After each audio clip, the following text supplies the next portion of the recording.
Hello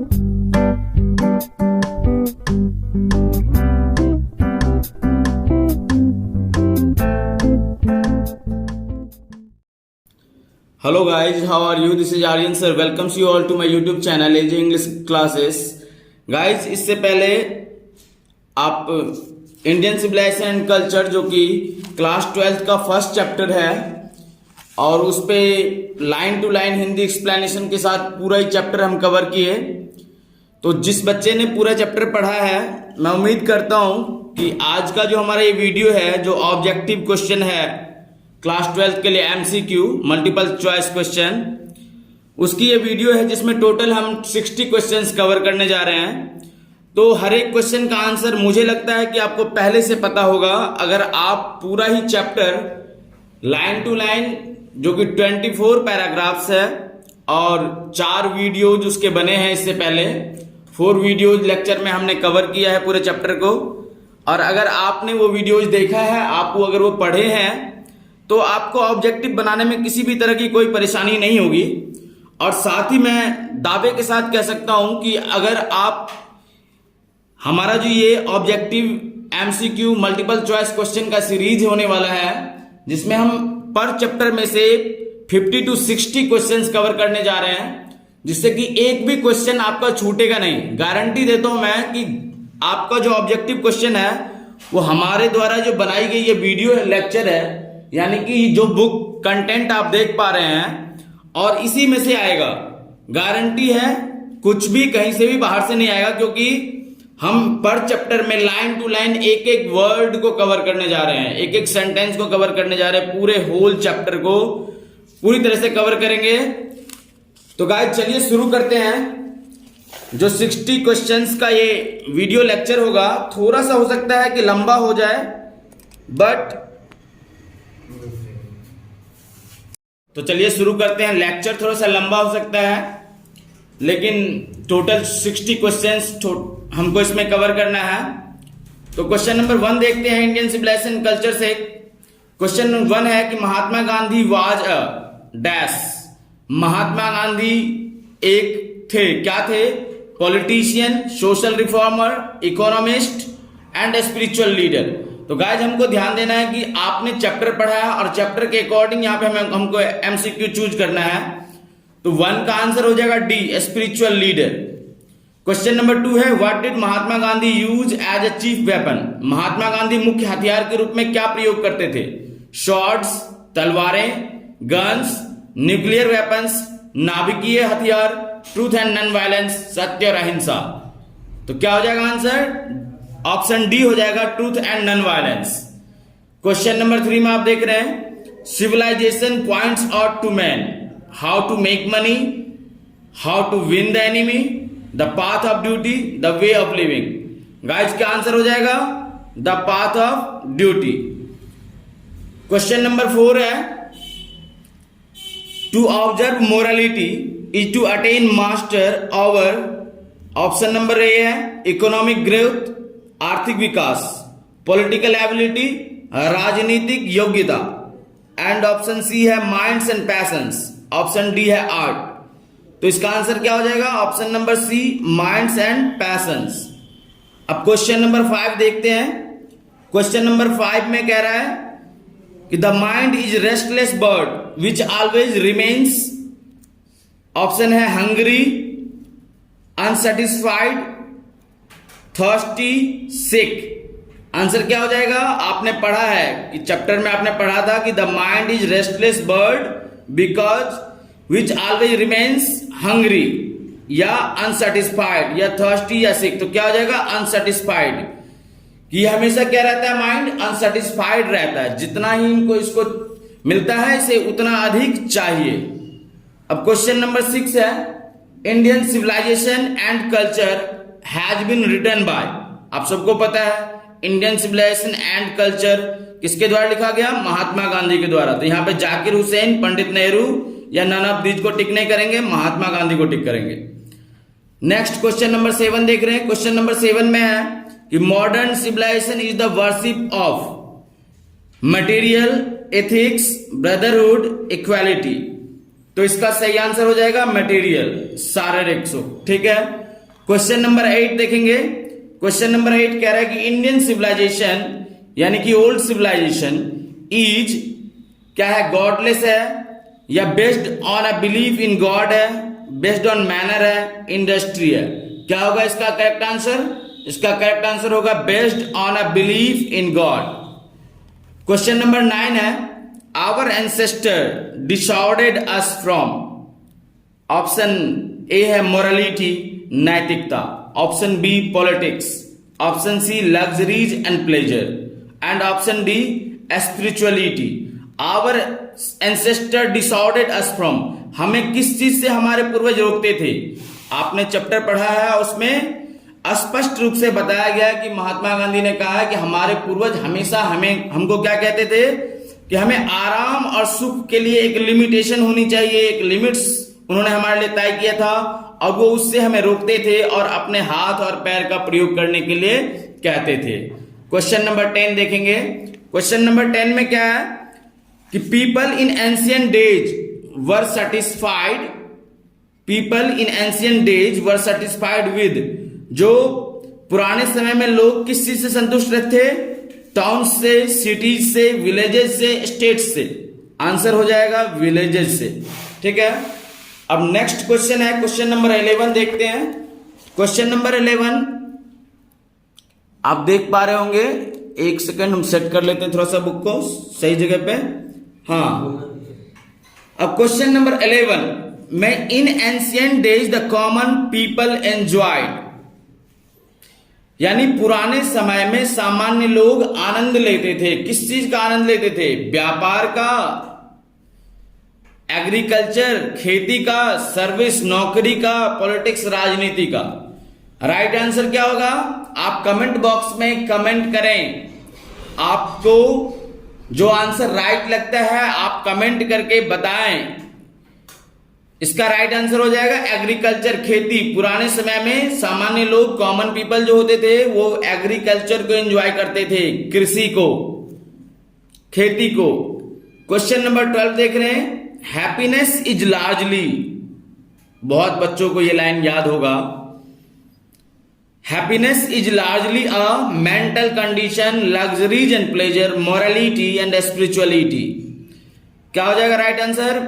mental condition, मानसिक स्थिति। जो हैप्पीनेस है, गांधी जी कहते हैं कि ये हमारी मानसिक स्थिति होती है।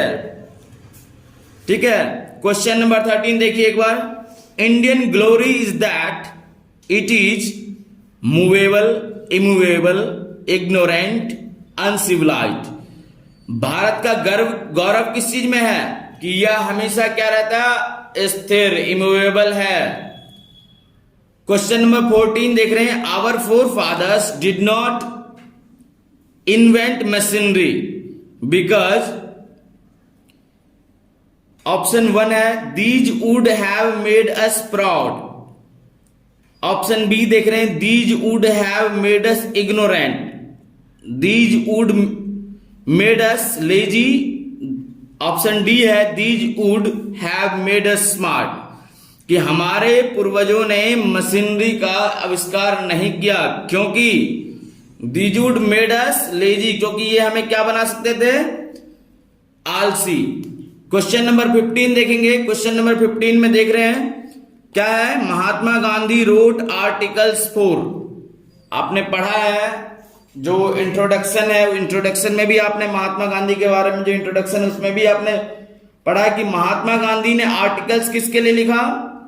द हिंदू के लिए, द टाइम्स ऑफ इंडिया के लिए, द ब्लिज के लिए या यंग इंडिया के लिए? तो करेक्ट आंसर है यंग इंडिया के लिए।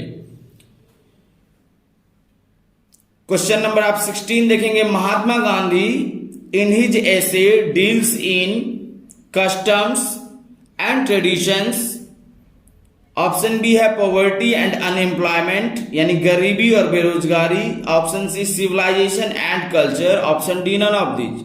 तो क्या हो जाएगा right answer? Civilisation and culture. Question number 17 देख रहे हैं। क्वेश्चन नंबर 17 में क्या है? Gandhi ji was more a dash leader than a politician. Gandhi ji एक राजनीतिक से अधिक क्या थे? स्पिरिचुअल लीडर थे। ऑप्शन ए सोशल दिया है, option B cunning, option C spiritual, option D business minded. Right answer क्या हो जाएगा? स्पिरिचुअल। क्वेश्चन नंबर 18 देखिए। क्वेश्चन नंबर 18 में है कि dash civilization is not beaten in the world. किस सभ्यता के बारे में गांधी जी ने इस चैप्टर के अंदर इंडियन सिविलाइजेशन एंड कल्चर के अंदर बात की है कि यह सभ्यता पूरी दुनिया में किसी से पराजित नहीं हो सकती, किसी से हराई नहीं जा सकती है। वो कौन सी सभ्यता की बात कर रहे हैं? क्या वो यूरोपियन सभ्यता की बात कर रहे थे? नहीं, वो इंडियन सभ्यता की बात कर रहे थे, इंडियन सिविलाइजेशन की बात कर रहे थे, भारतीय सभ्यता की बात कर रहे थे। तो ऑप्शन ए यूरोपियन था, option B Indian, option C फराउज, ऑप्शन डी चाइनीज। तो आंसर हो जाएगा correct answer Indian. Question number 19 देख रहे हैं आप। क्वेश्चन नंबर 19 में आप देख पा रहे हैं, क्वेश्चन है who imagined that they will not do the mistakes done by Greece and Rome. किन्होंने ऐसा मान लिया, ऐसा इमेजिन किया, कल्पना किया कि वे लोग वो गलती नहीं करेंगे जो गलती ग्रीस और रोम ने की। ऐसा कौन मानते थे? ऑप्शन ए चाइनीज है, option B Europeans, option C Indian, option D Japanese. तो राइट आंसर हो जाएगा इसका यूरोपियंस। ऑप्शन बी यूरोपियंस होगा इसका राइट आंसर। अब देख रहे हैं क्वेश्चन नंबर 20। क्वेश्चन नंबर 20 है Gandhi ji dominated Indian politics during 1889 to 1948। Option A, option B है 1929 to 1948, option B and option C देख रहे हैं 1915 to 1948, ऑप्शन डी है 1916 to 1948। करेक्ट आंसर हो जाएगा 1915 to 1948। गाइस, आप ये जो वीडियो लेक्चर देख रहे हैं इसको कंप्लीटली आप रिवीजन करेंगे। अगर आप चाहें तो नोट्स भी बना सकते हैं और कंप्लीट पीडीएफ इस वीडियो लेक्चर का लेने के लिए आप हमारा टेलीग्राम चैनल ज्वाइन कर सकते हैं। जाके टेलीग्राम पे आपको सर्च करना है एजे इंग्लिश क्लासेस और आपको वहां पे कंप्लीट पीडीएफ प्रोवाइड कर दिया जाएगा। 60 objective, 60 multiple choice question of Indian civilization and culture का। गाइस, आप हमें इंस्टाग्राम पर फॉलो करना नहीं भूलें। आप इंस्टाग्राम पे आर्यन सर इंग्लिश गुरु के नाम से सर्च करेंगे, मैं मिल जाऊंगा आपको वहां पे। अब चलिए क्वेश्चन नंबर 21 करते हैं। 21 में क्या है कि notice that mind is a restless dash. अभी बात की थी हमने इससे पहले के किसी क्वेश्चन में कि क्वेश्चन है कि notice that mind is a restless dash, यानी कि हम लोगों ने देखा है कि मन एक बेचैन क्या है? गांधी जी कहते हैं मन एक बेचैन चिड़िया है, mind is a restless bird. तो इसका ऑप्शन ए था मैन, बी था animal, C bird and D insect.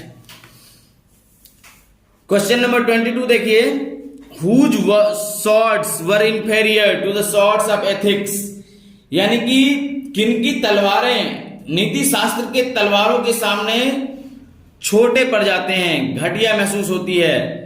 Option A rishis and fakirs, option B thieves, option C kings and option D है आपको सोल्जर्स। करेक्ट आंसर होगा इसका सी Kings. Question number 23 देख रहे हैं। 23 में है the rich are often seen to be happy, unhappy, kind hearted and none of these. Unhappy हो जाएगा करेक्ट आंसर। कि अमीरों को अक्सर क्या देखा गया है? क्या देखा जाता है अमीरों को? अप्रसन्न देखा जाता है, दुखी देखा जाता है। कई बार क्या होता है कि लाख पैसे रुपए होने के बावजूद आपको खुशियां नहीं मिलती, खुशी प्राप्त नहीं होती। ठीक है। क्वेश्चन नंबर 24 है who disordered us from luxuries and pleasures, यानी कि हमें किसने आराम और खुशी जो लग्जरीज एंड प्लेजर्स है उससे बचने की सलाह किसने दी? किसने हमें रोका? Our mother, our teacher, our ancestors, our friends. क्या हो जाएगा करेक्ट आंसर? Our ancestors. हमारे पूर्वजों ने हमें हमेशा लग्जरीज एंड प्लेजर से बच के रहने के लिए सलाह दिया। ठीक है, क्योंकि वो हमें क्या बनाते हैं? गुलाम बनाते हैं, स्लेव्स बनाते हैं। हम उन चीजों के स्लेव हो जाते हैं। ठीक है। अब क्वेश्चन नंबर 25 देख रहे हैं। क्वेश्चन नंबर 25 है कि who lived independently and enjoyed true home rule, है ना, कि कौन स्वतंत्र रूप से कौन रहता था और ट्रू होम रूल को जो है कौन एंजॉय करते थे? The rich, the poor, common people, none of these. Right answer हो जाएगा कॉमन पीपल। क्वेश्चन नंबर 26 में देख रहे हैं certain degree of physical harmony and comfort is, एक निश्चित सीमा तक शारीरिक सुख और आराम क्या है? Option A removed, option B necessary, option C unnecessary, option D none of these. एक निश्चित सीमा तक शारीरिक सुख और आराम क्या है? जरूरी है, लेकिन एक निश्चित सीमा तक, यानी कि एक लिमिटेशन होना चाहिए शारीरिक सुख लेने का, आराम लेने का। गाइज आप देख रहे हैं कि यहां पे जो मैं कंटेंट आपके लिए लेकर आया हूं, या इससे पहले भी आप मेरे समरी के वीडियो लेक्चर्स देख चुके हैं, चैप्टर रीडिंग के वीडियो लेक्चर्स आपने देखा होगा। अगर नहीं देखा है तो डिस्क्रिप्शन में लिंक दिया है या ऊपर लिंक आ रहा होगा, तो आप वहां से जाके एक बार जरूर देखें और अपना अनुभव शेयर करें कमेंट बॉक्स में।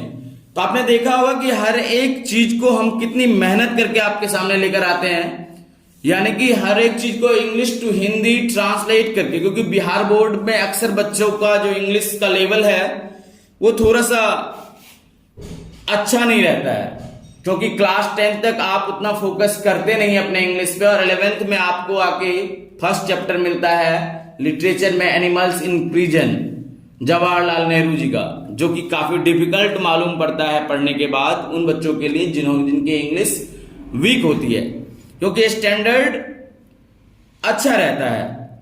तो चलिए क्वेश्चन नंबर 26 हो गया। 27 देखते हैं कि after all there is something in Hinduism that has kept it dash up till now. कह रहे आखिरकार कुछ तो हिंदुइज्म में है, there is something that has kept it dash up till now, जिसने अभी तक इसे क्या रखा है? ऑप्शन ए है alive, option B died, option C hidden, option D none of this. देखिए गाइस क्या होता है कि एक बार अगर आप क्वेश्चन को अच्छे से समझ जाते हैं ना, यानी क्वेश्चन में क्या कह रहा है वो आपको पता चल जाता है अच्छे से, तो फिर आंसर ऑटोमेटिक हो जाता है। यानी कि एक क्वेश्चन अगर आपको पूरी तरह से समझ आ गया तो समझिए आंसर आधा आपका हो गया, आपका आधा काम आसान वहीं पे हो जाता है जहां पे आपको क्वेश्चन समझ में आ जाता है। तो यहां पे कह रहा है, फिर से रिपीट करते हैं हम कि after all there is something in Hinduism that has kept it dash up till now. अब मैं जानता हूं बहुत सारे बच्चे को आंसर पहले ही पता चल चुका होगा, और जिनको पता चल चुका है वो कमेंट जरूर करें कि आखिरकार कुछ तो हिंदुइज्म में है जिसने अभी तक इसे क्या कर रखा है? जीवित कर रखा है, अलाइव। करेक्ट आंसर होगा ऑप्शन ए अलाइव। क्वेश्चन नंबर 28 देख रहे हैं। क्वेश्चन नंबर 28 में है कि the more we indulge in our passion the more dash they become, यानी कि जितना ही हम क्या होंगे? लीन होंगे अपनी इच्छाओं में, उतना ही ज्यादा क्या हो जाते हैं वे? अनब्रिडल्ड मतलब बेलगाम, ऑब्स्टेकल्स बाधाएं, लिमिटेड सीमित, D none of these. Right answer हो जाएगा अनब्रिडल्ड, बेलगाम हो जाते हैं। क्वेश्चन नंबर 29 है where were the gangs of thieves and robbers, चोरों और डाकुओं का समूह कहां तक था? ठीक है, तो इसका आंसर हो जाएगा in villages, in cities, in courts and none of these. Correct answer होगा इन सिटीज। जो चोर और डाकू कहां होते थे? वो शहर में होते थे, इसीलिए गांव में रहना हमारे पूर्वज पसंद करते थे, क्योंकि गांव में इस तरह की कुप्रथाएं आप चैप्टर में पढ़े हैं कि जो पाप पनपना है, फलना फूलना है, गांधी जी ने कहा है ये सारा शहरों में होता है। प्रोस्टिट्यूशन, वैश्यावृत्ति, चोरी, डकैती, ये सारे इस तरह के जितने पाप हैं ये शहर में ज्यादा पनपते हैं गांव की अपेक्षा। क्वेश्चन नंबर 30 देखेंगे। क्वेश्चन नंबर 30 कह रहा है कि what shall we become if we use machine to do work, यानी कि what shall we become if we use machine to do work, हम लोग क्या बन जाएंगे यदि हम लोग काम करने के लिए मशीनों का प्रयोग करेंगे? चलिए फटाफट आंसर कीजिए, क्या होगा आंसर? ऑप्शन ए है किंग, ऑप्शन बी है wise, option C talented and option D slave. अगर हम मशीनों का प्रयोग करेंगे तो हम लोग क्या बन जाएंगे? स्लेव बन जाएंगे, गुलाम हो जाएंगे उन मशीनों के।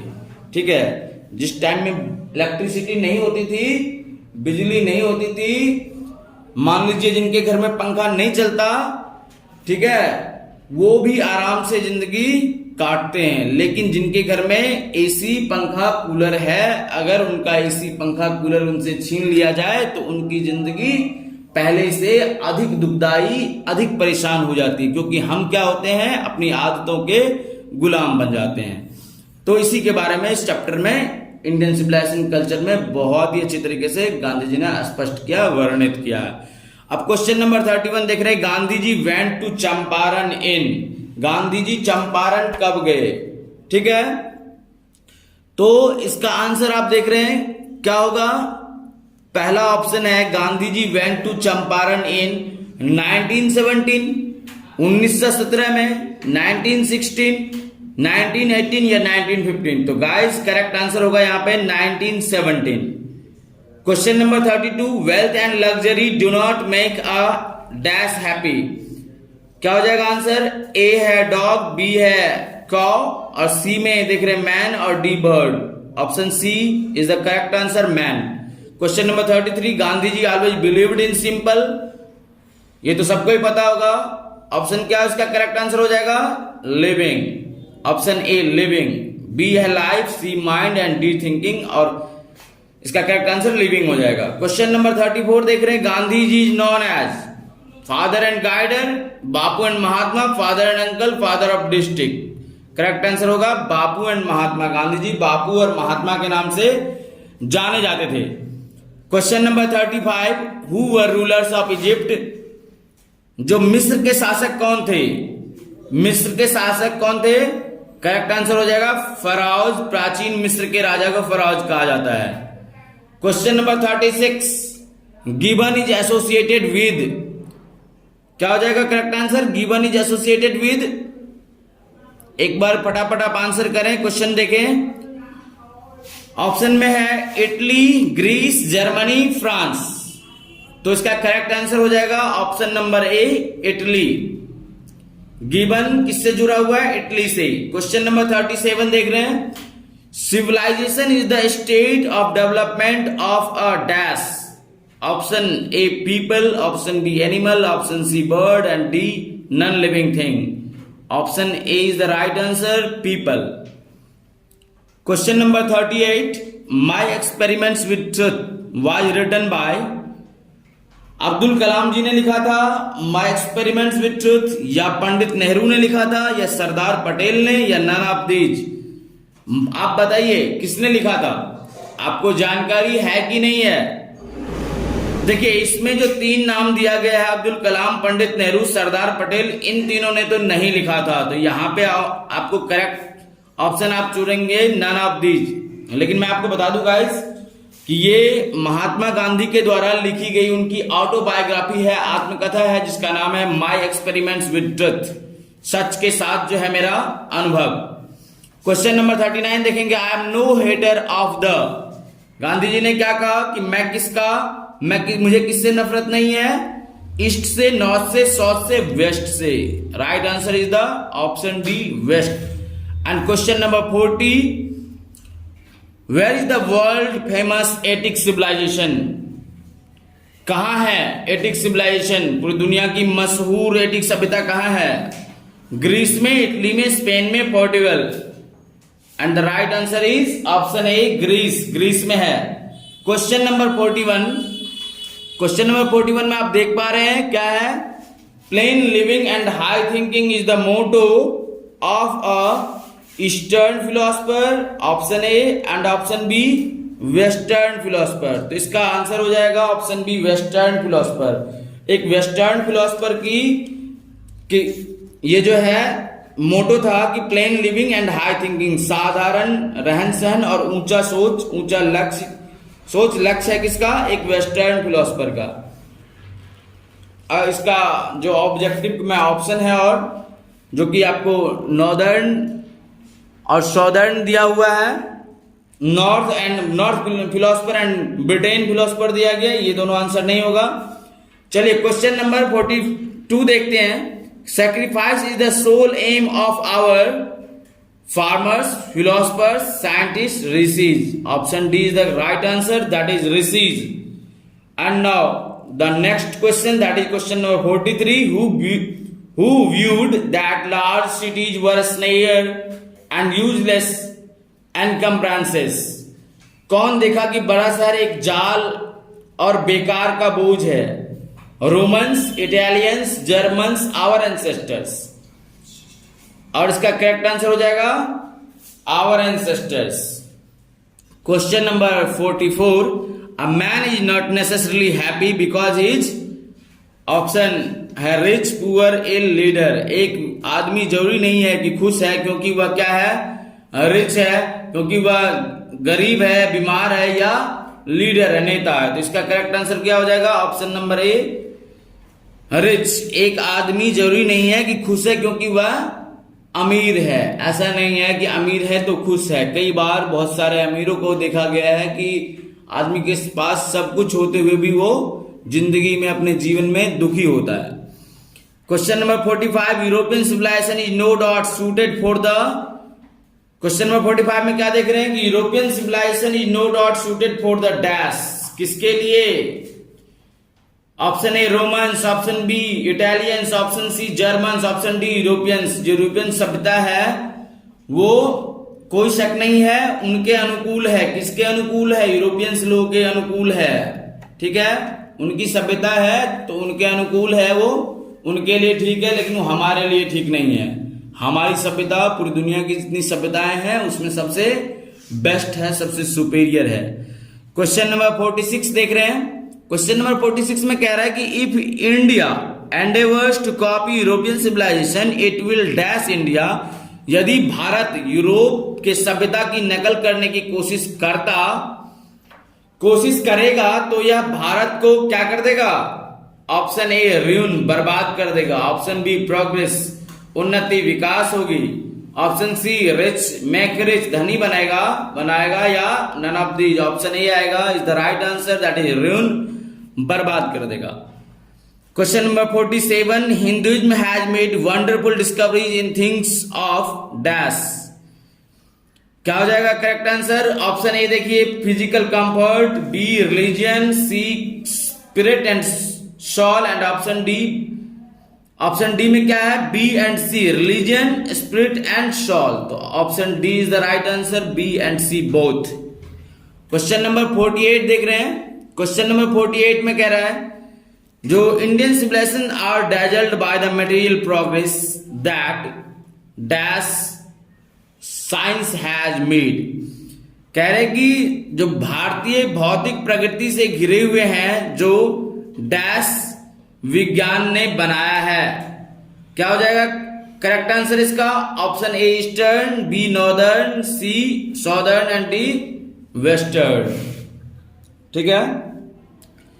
49 में देख रहे हैं। क्वेश्चन नंबर 49 में Gandhi ji must say to his countryman that we must dash modern civilisation all cost. यानी गांधी जी अपने कंट्रीमैन से, अपने देशवासियों से क्या कहते हैं? दैट वी मस्ट, क्या करना चाहिए हमें? मॉडर्न सिविलाइजेशन से किसी कीमत पर क्लिंग यानी चिपक के रहना चाहिए। ऑप्शन बी सन यानी दूर रहना चाहिए, D C destroy and D none of these. यहां करेक्ट आंसर हो जाएगा कि must shun modern civilisation all cost, at all cost. यानी कि जो आधुनिक सभ्यता है यानी वेस्टर्न सिविलाइजेशन से हमेशा दूर रहना चाहिए, हमेशा। क्वेश्चन नंबर 50 देखिए। क्वेश्चन नंबर 50 में कह रहा है कि the charge against India is that her civilization is very old, her people are so uncivilized, ignorant and stolid, her civilization is not good, none of these। Option B हो जाएगा correct answer, her civilisation her people are so uncivilised, ignorant and stolid. कि यहाँ पे हमेशा हम लोगों पे एक आरोप लगा है भारत के खिलाफ कि इसके लोग जो हैं वो क्या है, असभ्य, अज्ञानी और मंदबुद्धि हैं, जो कि सरासर ही गलत है। चलिए क्वेश्चन नंबर 51 देखते हैं। क्वेश्चन नंबर 51 में कह रहा है कि nothing can equal the dash sown by our ancestors. ये लाइन हर बच्चे को याद होगा कि nothing can be equal the dash sown by our ancestors. बिना ऑप्शन के भी आप आंसर कर सकते हैं इसमें। Nothing can equal the seed sown by our ancestors. चलिए तो फिर भी देख लेते हैं एक बार ऑप्शन में क्या सब है हमारे पास। ऑप्शन में हमारे पास है option A plant, option B seed and option C tree, option D God and the right answer is option B seed. Question number 52, total 60 questions हमको करना है और अगर आपने question number 1 to 60 total questions पे कमांड कर लिया तो गाइस मैं आपको गारंटी देता हूं, आप लिख के रख लीजिए। कल को आप मुझे कमेंट करके मैसेज करके बोलिएगा कि सर आपने कहा था। आप लिख के रख लीजिए कि जो पहला चैप्टर इंडियन सिविलाइजेशन कल्चर, अगर आप ऑब्जेक्टिव की तैयारी करते हैं इस वीडियो लेक्चर के द्वारा, मेरे कंटेंट, मेरे मटेरियल के द्वारा, तो गाइस मैं गारंटी देता हूं ये एक भी क्वेश्चन आपका इसके बाहर से नहीं पूछा जा सकता है ऑब्जेक्टिव में। तो चलिए तैयारी करते हैं। क्वेश्चन नंबर 52 एक बार देखिए। क्वेश्चन नंबर 52 में कह रहा है कि I believe that the civilization India has dash is not to be beaten in the world. कि मुझे विश्वास है कि भारत की जो सभ्यता, I believe that the civilization India has, भारत ने जो सभ्यता, डैश के जगह का एक शब्द का इस्तेमाल करना है हमें, संसार में कभी खत्म नहीं होगी। उसे यानी कि उसे कोई भी बीट नहीं कर सकता, पराजित नहीं कर सकता। वो क्या होगा? Option A evolved, option B made, option C evolved and option D none of these. Answer हो जाएगा, the right answer is evolved, option A. यानी कि I believe that the civilization India has evolved is not to be beaten in the world. ये सब line जो है ना book का, ऐसा लाइन है कि बच्चे अगर 1 से 2 बार अगर आपने चैप्टर रीडिंग वाले वीडियोज को देख लिया तो आपको रटा जाएगा, रटना नहीं पड़ेगा। एक भी क्वेश्चन आंसर आपको जो ऑब्जेक्टिव का है वो याद नहीं करना पड़ेगा। अगर चैप्टर एक बार आपको अच्छे से समझ में आ गया लाइन टू लाइन, तो आपको कुछ भी याद करने की आवश्यकता नहीं पड़ेगी। थोड़ा सा कैमरा हमारा हिल गया था, चलिए कोई बात नहीं, फिर से देखते हैं हम लोग। Question number 53, we have dash many things from western literature. क्या हो जाएगा? Option A borrowed, option B given, option C told and option D none of these. Answer क्या हो जाएगा? Borrowed. We have borrowed many things from western civilization, western literature. Western literature होगा guys, western civilization नहीं होगा। Question number 54 देख रहे हैं, we are in danger of dash away the permanent good for a momentary pleasure. We are in danger of, option A thinking, option B living, option C bartering, अदला बदली। Option C is the correct answer. Question number 55 देख रहे हैं, we have no system of competition. क्या है? We have no system of dash competition. Option A life corroding is the right answer. We have no system of life corroding competition. Laughing, beating या none of these नहीं आएगा। Question number 56, Mahatma Gandhi was born and died in. Question number 56 में आप देख रहे हैं कि महात्मा गांधी की कब जन्मे, किस वर्ष उनका जन्म हुआ और किस वर्ष उनकी मृत्यु हुई। कब जन्म लिए और कब मरे? 1869 में उनका जन्म हुआ और 1948 में उनकी मृत्यु हुई। 1869 में जन्म उनका कब हुआ?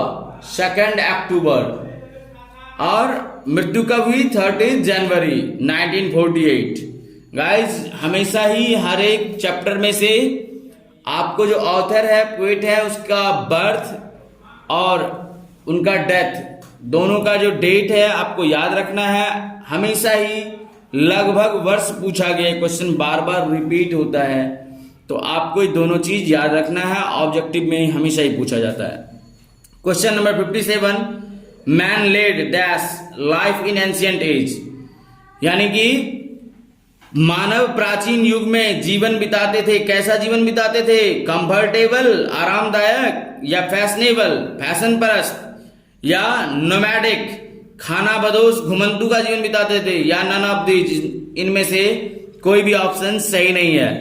क्या होगा बताइए कि प्राचीन युग में मानव किस तरह का जीवन बिताते थे? खाना बदोश यानी नोमैडिक, यानी घुमंतू का, एक जगह से दूसरे जगह पे जाते थे, परमानेंट घर बना के एक जगह बने रहते थे प्राचीन युग में।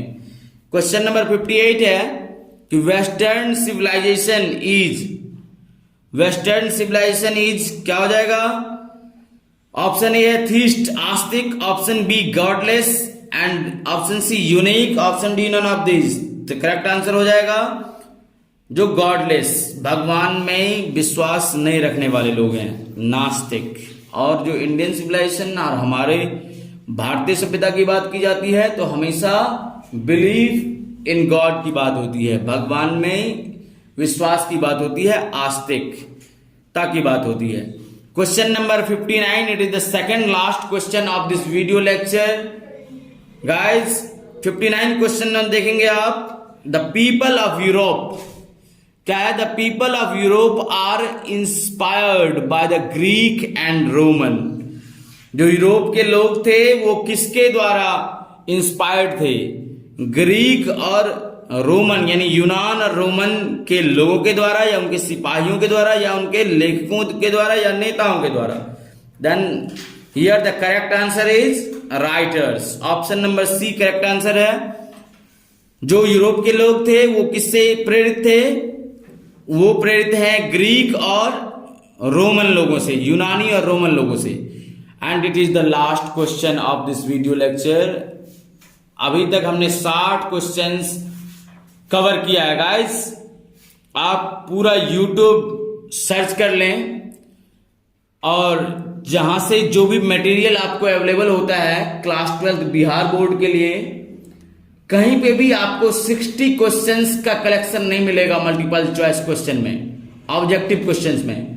यहां पे पूरे चैप्टर को लाइन बाय लाइन तोड़ करके हमने एक एक छोटी सी छोटी जो बिंदु है उस पे हमने डिस्कशन किया है, टोटल क्वेश्चंस कवर किया है। तो आपका पूरा चैप्टर में से एक भी ऑब्जेक्टिव क्वेश्चन बचेगा नहीं अगर आप बढ़िया से तैयारी कर लेते हैं इन सभी 60 क्वेश्चंस का। तो आप निश्चिंत हो जाइए कि ऑब्जेक्टिव के लिए आप बिल्कुल निश्चिंत हो जाइए, एक भी क्वेश्चन बाहर से नहीं आ सकता, इस चीज का मैं बार बार गारंटी दे रहा हूं। क्वेश्चन नंबर 60 देखिए, लास्ट क्वेश्चन है कि who was an English historian and wrote a famous book the decline and fall of the Roman empire. कि कौन अंग्रेजी इतिहासकार था जिसने प्रसिद्ध बुक लिखा the decline and fall of the Roman empire?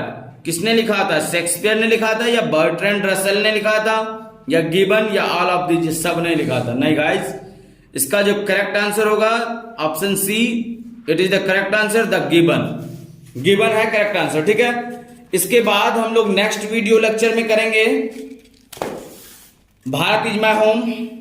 Guys आपको ये जो पिछला चैप्टर हमने कवर किया है अभी, इंडियन सिविलाइजेशन कल्चर का जो वीडियो लेक्चर था, इसको पूरी तरह से आप जो इसका कंटेंट है ये आप इजीली आपको टेलीग्राम चैनल ज्वाइन करें, टेलीग्राम चैनल पे मिल जाएगा। टोटल ऑब्जेक्टिव क्वेश्चंस हम यहाँ पे करवाने वाले हैं 852 एमसीक्यू करवाने वाले हैं रेनबो में से 852, जिसमें से कि 547 एमसीक्यू प्रोज सेक्शन से करवाएंगे आपको, और पोएट्री सेक्शन में आपको 305 एमसीक्यू क्वेश्चंस करवाएंगे, multiple choice question. So thank you so much for being with me, for supporting me, and guys if you like my video lectures then please hit the like button and share to all your friends and family members and to everyone who needs this type of video lectures. Thank you so much. Take care. Bye bye.